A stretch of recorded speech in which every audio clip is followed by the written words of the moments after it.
Okay, in this video I'll be going through the derivatives of circular functions. There's a few rules that you need to put in your summary book and remember to be able to complete this part of the text.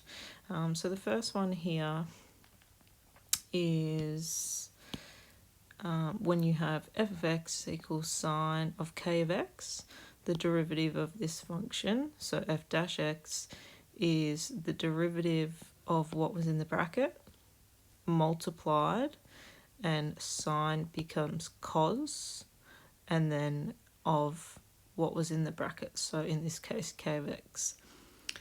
Then if we have f of x equals cos k of x, the derivative f dash x is negative the derivative of what was in the bracket sine k of x. So if we just have cos of x, the derivative of that is negative sine of x. Introducing for the first time in methods is the secant function. If you're doing specialist maths, you would have already seen this before.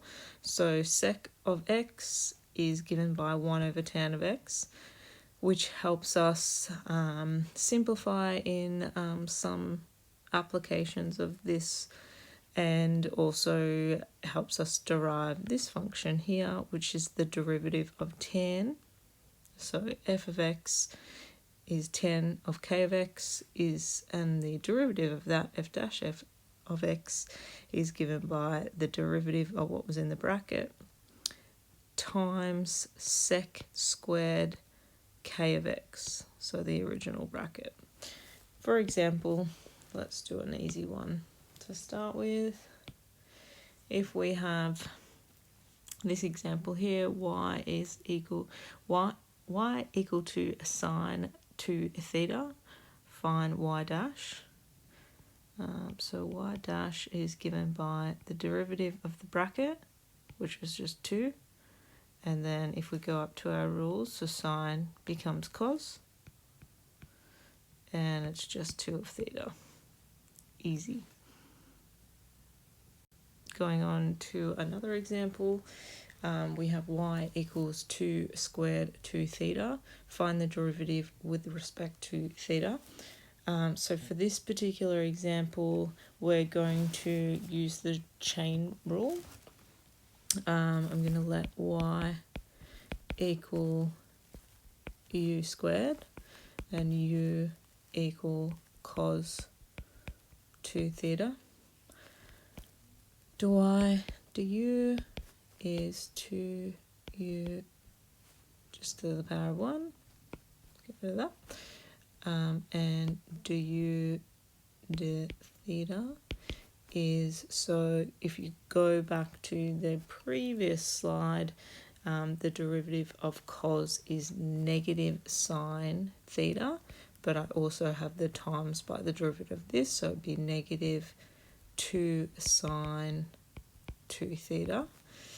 And then to get my derivative, so dy to x is equal to dy du times du to theta in this case, which is 2 times u, which is this, so I'm just going to sub that straight in,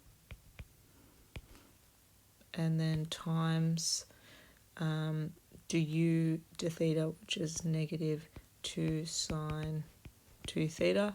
To neaten this up a little bit, I'm going to join my multiply out my negative 2 and 2, which is negative 4 cos 2 theta times sine 2 theta. And that is done. Alright, and last one, another easy one. So I've got y is equal to 2 tan 3 theta. Find the derivative, so y dash. So the derivative of tan is whatever the derivative is on the front, of the bracket.